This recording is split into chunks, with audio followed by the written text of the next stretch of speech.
오늘은 마가복음 51번째 보내심과 하나님의 마음이라는 제목으로 말씀을 전하겠습니다. 오늘 여러분이 가지고 있는 성경의 표제에 아마 대부분 포도원 농부의 비유라 이렇게 적혀 있을 겁니다. 그렇죠? 네, 좋은 성경은 그렇습니다. 여러분, 비유가 무엇입니까? 비유를 우리가 이해할 때는 좀 어려울지 모르겠지만 헬라어로 좀 기억하시면 이해하시면 좋습니다. 헬라어로 비유가 파라볼레예요. 파라볼레. 이 파라는 나란히, 볼레는 놓다. 나란히 놓는 게 비유입니다. 무슨 말이냐면 예수님께서 청자들에게, 그러니까 듣는 자들에게 설교를 하실 때 그냥 설교하시지 않고 원래 예수님이 말씀하시고 싶은 그런 주제가 있잖아요. 근데 그 메시지를 일상의 사람들이 잘 알고 있는 사물이나 사건으로 이렇게 해서 나란히 놓아서 하나님 나라를 전하는 것, 그게 바로 비유라는 것입니다. 그래서 예수님이 강조하려는 사실을 일상에서 만날 수 있는 사물이나 사건, 이것을 나란히 놓아서 설명하는 것이 비유라, 그렇게 말씀드릴 수가 있을 것 같습니다. 이해가 되시죠? 네. 자, 이렇게 비유를 예수님께서 말씀하시는데 오늘은 포도원 농부의 비유인데 내용이 그렇게 어렵지 않습니다. 오늘 본문에 보면 한 사람이 포도원을 잘 만들어 가지고 포도원을 이제 잘 가꿨는데 세를 주고, 농부들에게 이제 소작인이죠, 어떻게 보면 세를 주고 타국에 갔어요. 그 당시에는 그런 일들이 자주 있었다고 합니다. 그리고 일정한 시간이 지났어요. 때가 이름에 그 주인이 이제 종을 보내가지고 그 농부들, 소작인들이 소출한 것을 받으려고, 돈을 받으려고 했습니다. 그런데 웬걸 그 농부들이 주인이 보낸 종을 때렸어요. 그리고 보냈어요. 야, 이게 웬일인가? 그 너무 황당해가지고 주인이 다른 종을 보냈는데 이번에는 아예 육체적인 고통과 더불어서 정신적인 고통까지 줬다고 그랬어요. 머리에 상처를 내고 능욕했다 말은 막 머리를 때렸다 그런 의미보다는 정신적인 그런 고통을 줬다라는 말이겠죠. 그리고 또 보냈어요. 너무 어이가 없어가지고 다른 종을 보냈습니다. 다른 종을 보냈더니 이번에는 어떻게 합니까? 그 종을 아예 죽입니다. 죽여서, 이게 너무 말도 안 되는 얘기잖아요. 주인이 종을 또 보내고 또 보냈다고 그랬어요. 여러 종들을 보냈는데 똑같은 일이 벌어졌습니다. 주인이 어떻게 합니까? 오늘 6절에 보니까 한 사람이 남았다고 그랬어요. 그 한 사람이 누굽니까? 사랑하는 아들인데 그 아들을 보낸 거예요. 아들을 보내면 말을 듣겠지. 천만에요. 이 종들이 상속자라고 생각해가지고는 이 아들을 죽이고, 그리고 아예 포도원 밖에 시신을 내던졌다, 그렇게 말씀을 하고 있습니다. 이게 오늘 포도원 농부의 비유입니다. 여러분 아마 아시겠지만 여기에 나오는 이 인물들을 좀 여러분에게 말씀을 드리면 여기서 주인은 누구를 말할까요? 하나님이십니다. 주인은 하나님이고, 그렇다면 이 포도원은 뭘 말하는가? 이스라엘을 말하는 거예요. 이 포도원은 이스라엘 백성들, 이스라엘을 말하는 것이고, 종들을, 그러니까 농부는 누구를 말하겠습니까? 농부, 소작인들은 종교 지도자들을 가리키는 거죠. 그리고 종을 보냈는데 종들은 누구를 말하겠습니까? 선지자들이고. 어떻게 이렇게 잘 아시죠? 그리고 마지막 누구나 알고 있는 답. 이 아들은 누굽니까? 예수님이죠. 이거 모르면 큰일 납니다. 예수님을 보냈다라는 것이 오늘 이 비유의 내용입니다. 이 비유에는 메시지가 있어요. 그 비유의 메시지가 뭘까? 저는 이 비유의 메시지가 오늘 설교 제목이라고 생각을 합니다. 무엇입니까? 바로 보내심과 하나님의 마음, 보내심과 하나님의 마음이라고 볼 수가 있습니다. 그래서 이 두 가지를 가지고 좀 살펴보겠습니다. 먼저 보내심인데, 주인이 계속 보냅니다. 종들을 보내고 그것도 안 되어서 아들을 보내죠. 2절, 4절, 5절, 6절에 보낸다라는 말이 계속 반복이 되고 있습니다. 우리 한번 확인하면서 여기 보내다라는 단어에 좀 액센트를 더 가지고 세게 우리가 같이 읽어보겠습니다. 시작. 내가 이름에 농부들에게 포도원 소출 얼마를 받으려고 한 종을 보내니 그 다음에 4절 다시 다른 종을 보내니 그의 머리에 상처를 내고 능욕하였거늘. 그 다음에 5절 또 다른 종을 보내니 그들이 그를 죽이고 또 그의 많은 종들도 더러는 때리고 더러는 죽인지라. 우리 6절입니다. 이제 한 사람이 남았으니 곧 그가 사랑하는 아들이라 최후로 이를 보내며 이르되 내 아들은 존대하리라 하였더니 계속 반복되는 단어가 뭡니까? 보내다예요. 하나님은 보내시는 분이에요. 선지자들을 보내죠.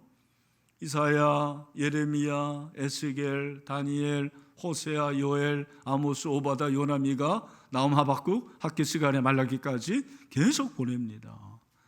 12명의 선지자뿐만 아니라 사실 성경에 나오지 않지만 무명의 선지자들이 얼마나 많은지 몰라요. 바알에게 무릎 꿇지 않은 7,000명도 있었고 수많은 선지자들이 있었다고요. 그들을 보낸 거예요. 왜? 구원하려고. 하나님의 말씀을 전하려고 선지자들을 보낸 거죠. 그런데도 이 이스라엘 백성들은, 유대인들은 선지자들의 말을 안 들어요. 선지자들을 때리고 가두고 그리고 죽이기까지 한다고요. 그래서 예수님을 보내신 거예요. 예수님은 마지막 선지자죠. 예수님을 보내신 것에 대해서 요한일서 4장 9절을 보니까 하나님의 사랑이 우리에게 이렇게 나타난 바 되었으니 하나님이 자기의 독생자를 세상에 보내심은 그로 말미암아 우리를 살리려 하심이라. 하나밖에 없는 아들 예수님을 보내셨다. 그것은 인류를 사랑하기 위함이다. 사랑해서 보낸 거다. 살리기 위해서 보냈다. 그렇게 말씀하고 있습니다. 그 보내심으로 인해서 우리 민족도 구원을 받고 이렇게 수많은 교회들이 생기고 저와 여러분이 복음을 듣고 구원받아 하나님의 자녀가 되었습니다. 이 보내심이 기독교에 너무 중요한 거예요. 보내심. 우리가 이 말씀을 통해 기억할 것은 지금도 하나님이 보내신다라는 거죠. 우리가 파송 선교사를 보냅니다. 여러분, 파송이라는 것은 우리 교회가 그 선교사들의 생활비의 60% 이상을 책임지는 거예요. 그러니까 우리 교회가 내 가정을 파송한다라는 것은 그 내 가정을 책임지는 것과 마찬가지예요. 여러분들이 그렇게 선교하고 여러분들이 기도하고 헌금하는 그것은 우리 교회가 선교사를 보냈기 때문에 그 일을 하는 거예요.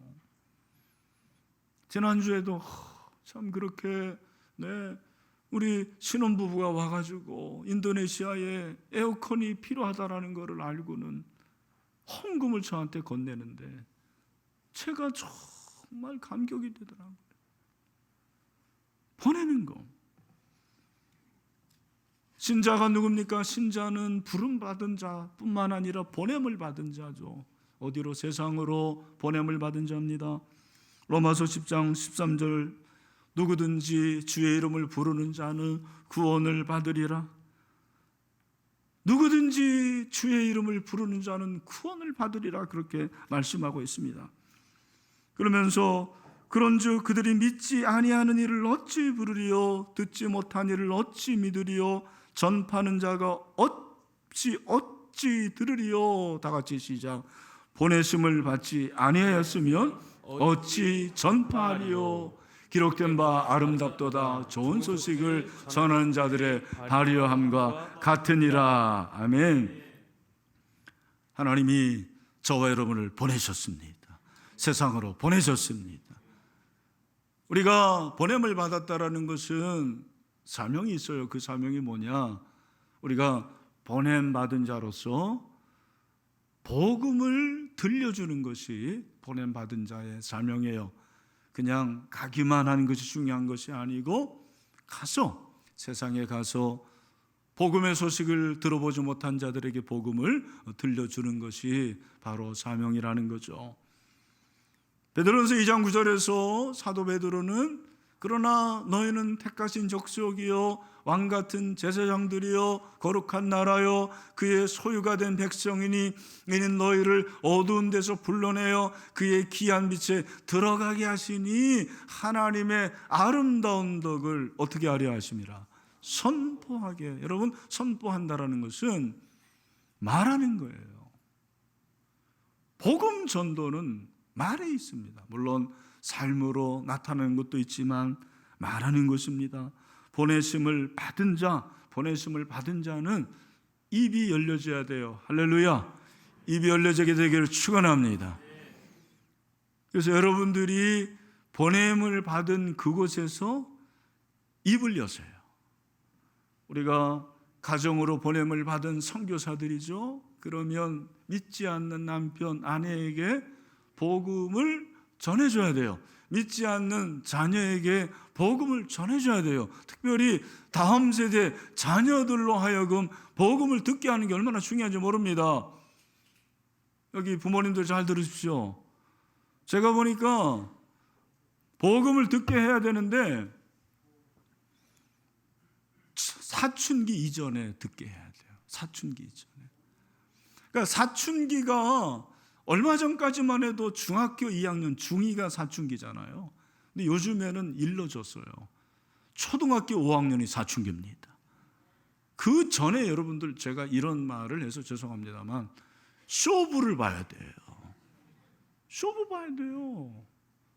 복음 전하고 복음을 듣게 하고 중요한 거 거듭나게 해야 됩니다. 거듭나야 됩니다. 거듭나지 않고 신앙생활하면 종교생활 되는 거죠. 그러면은 언제 떠날지 몰라요. 여러분이 보냄을 받은 그 직장에서 복음을 듣도록 해야 되는 거죠. 그게 바로 여러분을 직장으로 보내신 목적이에요.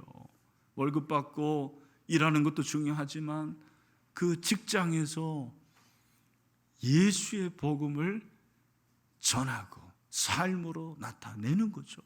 사업하시는 분들 사업장에서 보냄받은 사업 선교사로서 주의 복음을 듣게 해야 되는 사명이 있는 거죠. 여러분은 독산동 금천구에 안양에 그리고 일산에 다 얘기 안 해도 이해하시길 바랍니다. 그곳에 보냄받은 선교사들입니다. 여러분 복음을 전하시기를 바랍니다. 보냄받은 자, 오늘 이 비유가 말씀하시는 거예요. 너희를 보냈다. 보내심. 또 한 가지는 이 비유는 하나님의 마음을 우리에게 말씀하고 있습니다. 주인이 왜 종들을 보냅니까? 왜 아들을 보냅니까? 왜 죽여서까지 보냅니까? 거기에 하나님의 마음이 있는 거죠. 주인의 마음이 있는 것입니다. 하나님의 마음을 표현한 것입니다. 구원을 위한 살리려는 주인의 마음입니다. 요한복음 3장 17절 하나님이 그 아들을 세상에 보내신 것은 세상을 심판하려 하심이 아니요 그로 말미암아 세상이 구원을 받게 하려 하심이라. 예수님을 보내신 것은 하나님의 마음이 있는 거예요. 그 그 하나님의 마음을 가지고 그 아들을 보내셨어요. 그리고 우리를 구원받게 하셨습니다.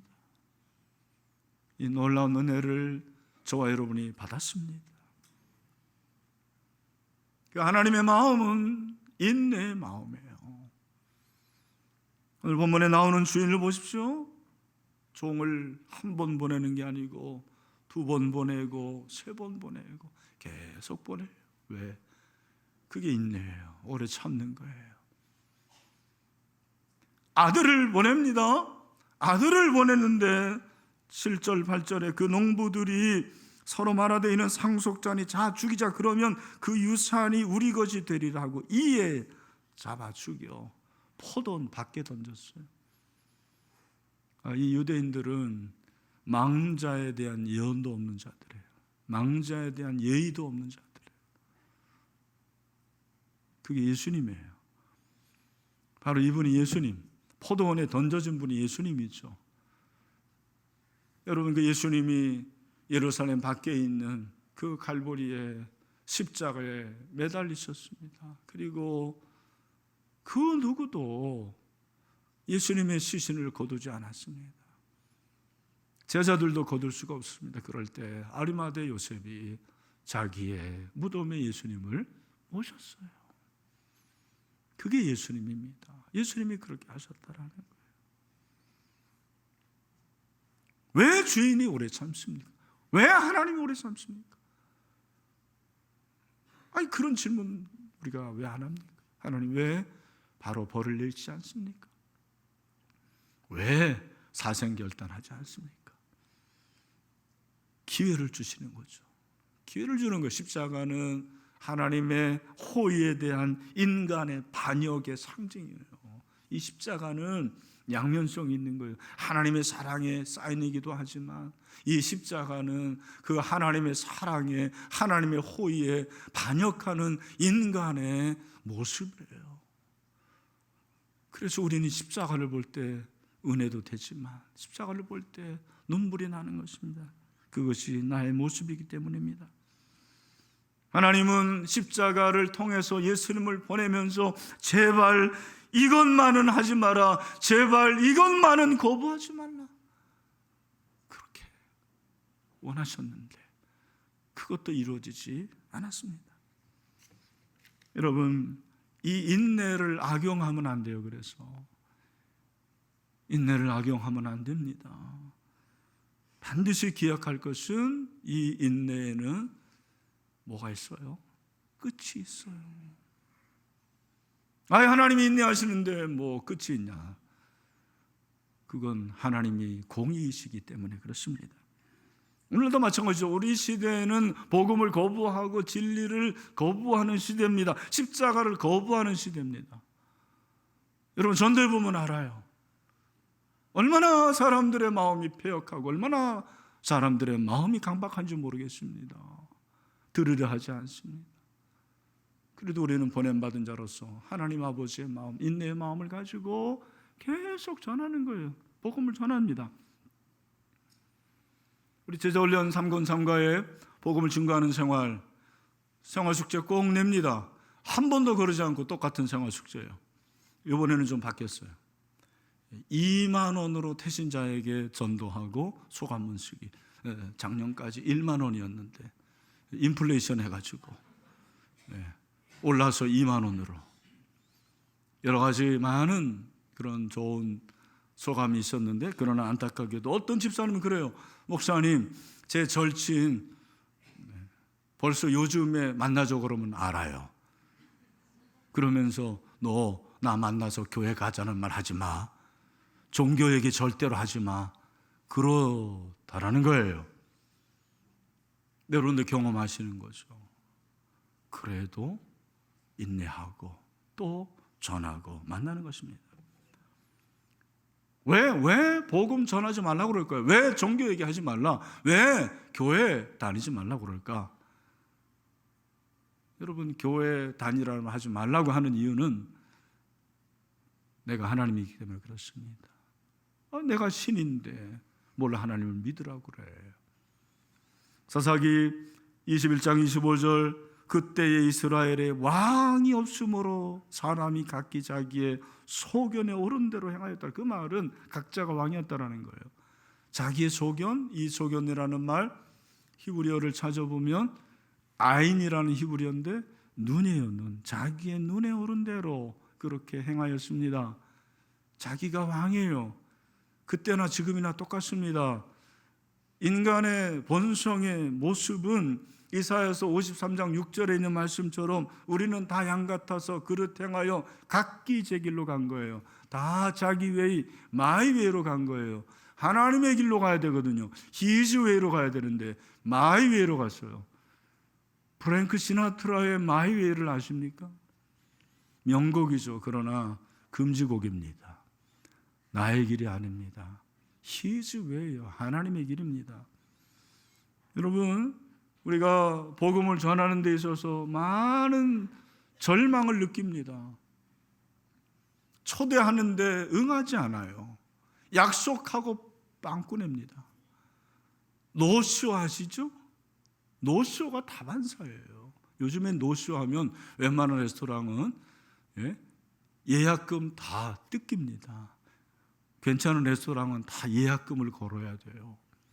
노쇼 하면 그거 환불받지 못해요. 우리가 그럴 수 있나요? 그럴 수 없죠. 여러분, 노쇼를 당해도 괜찮습니다. 주인의 마음을 생각하십시오. 아버지의 마음을 생각하십시오. 얼마나 인내하셨습니까? 수천 년 동안 인내하셨어요. 앞으로도 인내하실 거예요. 금년에 하나도 내년에 올 수 있겠지. 언젠가는 하나님의 때가 있겠지. 여러분, 인내하십시오. 하나님의 때에 분명히 돌아오게 될 줄로 믿습니다. 인내의 마음. 또 하나는 이 하나님의 마음. 어떤 마음입니까? 사랑의 마음이에요. 주님의 마음은 사랑의 마음이죠. 6절에 보니까 이제 한 사람이 남았으니 곧 그가 사랑하는 아들이라. 사랑하는 아들. 이 사랑하는 이 중요합니다.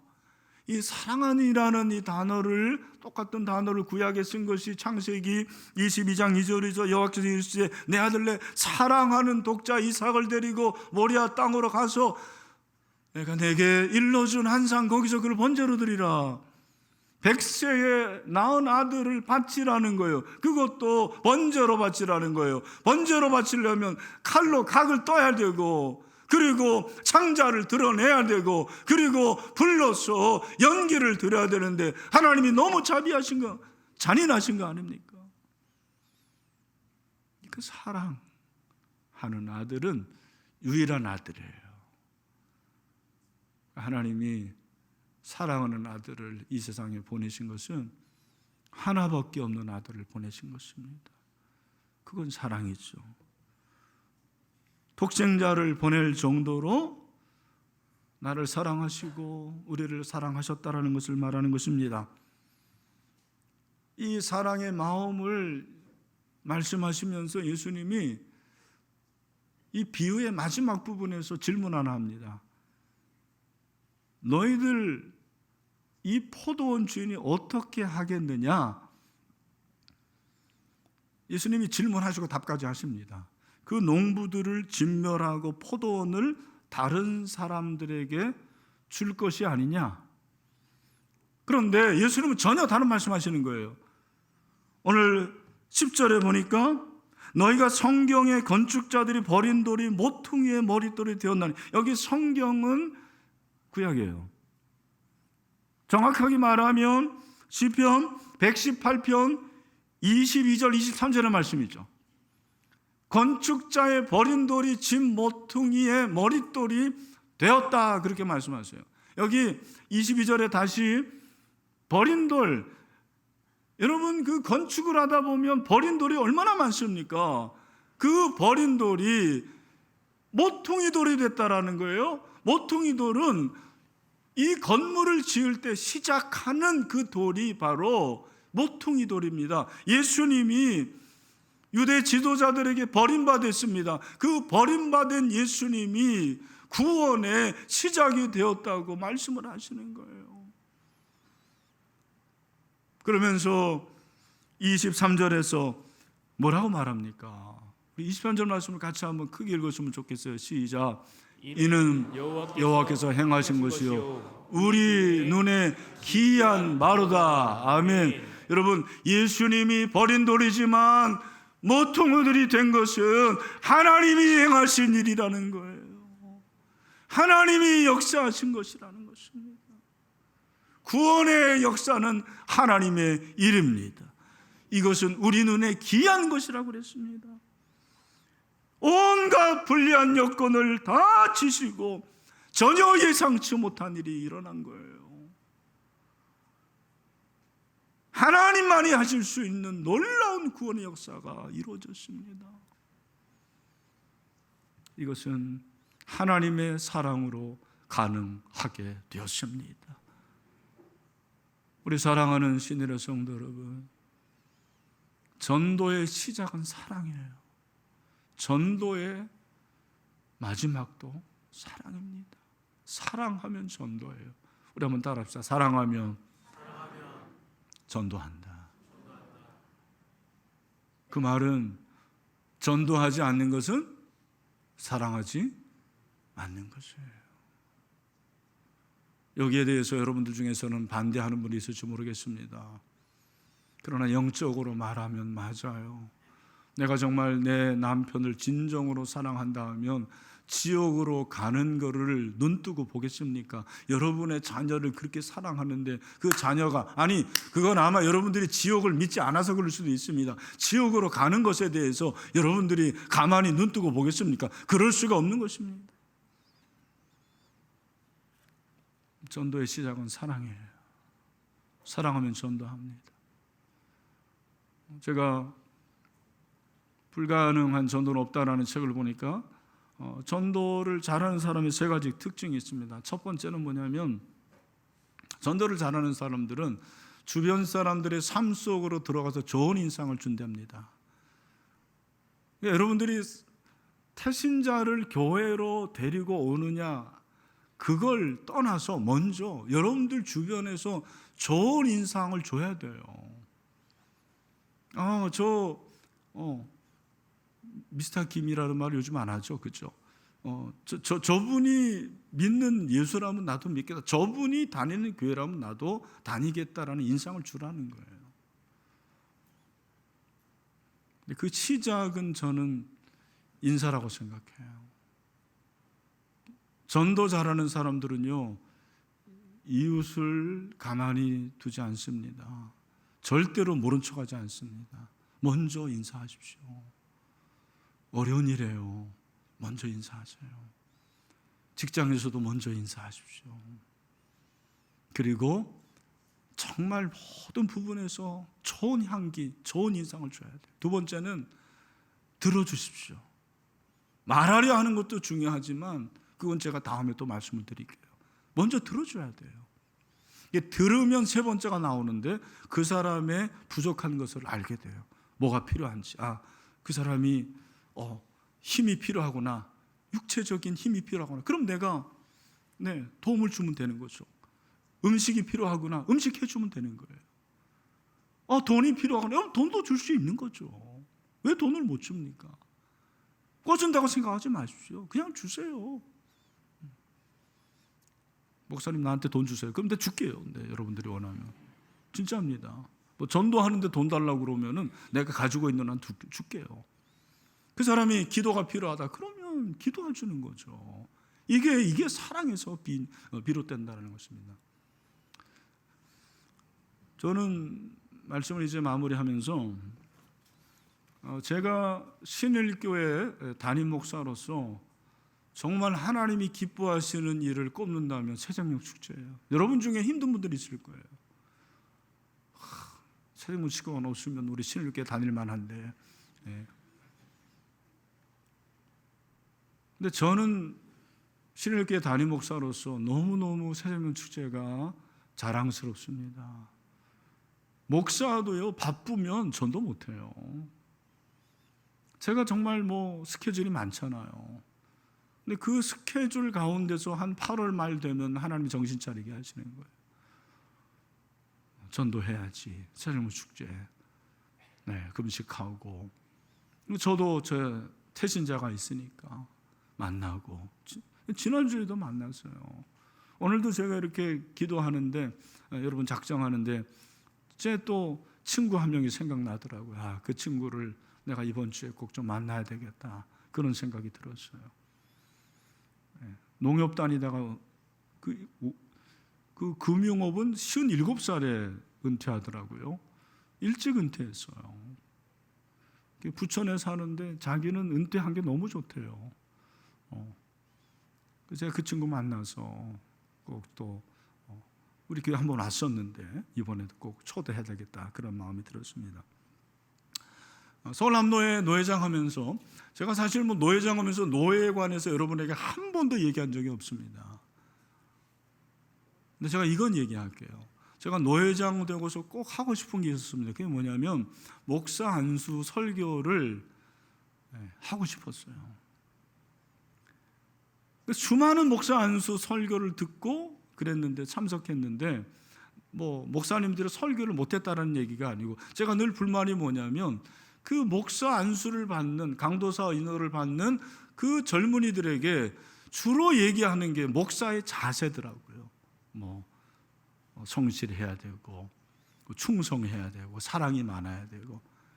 물론 그것도 중요하지만 제가 성경을 읽으면서 하나님께서 저에게 주신 그 소명은 두 개였어요. 목사는 어떤 사람이냐? 기도하는 사람이더라고요. 목사는 기도하는 사람. 그러니까 바빠서 기도 못하면 그 바쁜 걸 내려놔야 돼요. 또 하나는 전도하는 사람이더라고요. 마가복음 1장 35절부터 38절로 제가 작년에 설교를 했는데, 35절을 보면 예수님이 새벽 아직도 밝기 전에 일찍 일어나서 한적한 곳으로 가셔서 예수님이 기도할 필요가 뭐 있습니까? 어떤 새벽 기도를 싫어하는 목사님이 제일 싫어하는 말씀이 마가복음 1장 35절이라고 그러더라고요. 왜 예수님이 새벽에 기도하셔가지고 이 새벽 기도가 있느냐? 그럴만 하죠. 그러나 저는 그 새벽 말할 뿐만 아니라 기도하라는, 예수님의 사역이 기도예요. 기도가 사역이다. 또 하나 38절, 이르시되 우리가 다른 가까운 마을들로 가자. 거기서도 뭐하리니? 예수님이 뭐하러 왔어요? 전도하러 왔어요. 그럼 목사가 뭐하는 사람이에요? 전도하는 사람이에요. 제 자신도 새벽 축제가 없으면 전도하기 어려울 수도 있어요. 물론 늘 전도하는 마음은 있지만 이런 계기가 있으니까 초대도 하고 또 복음도 전하고 그러는 거 아닙니까? 그래서 여러분 가운데서 좀 어려운 분들 이해를 하십시오. 그리고 이번에 그 다음 세대를 살리자가 표잖아요. 그래서 오늘 작정할 때 다음 세대 친구들도 작정자에 들어갑니다. 그리고 10월 29일, 30일 날 그분들 모시고 오면 그분들을 위해서 따로 선물을 준비하겠습니다. 그러니까 그분들을 모시고 오세요. 초등학생들 그리고 중학생들, 특별히 초등학생들, 그 유치부생들은 데려오기 너무 쉬워요. 10,000원 주면 바로 옵니다. 50,000원 주면 할렐루야입니다. 그래서 여러분 모시고 오세요. 그 애들이 다 복음 듣고 예수 믿으면 얼마나 좋습니까? 할렐루야.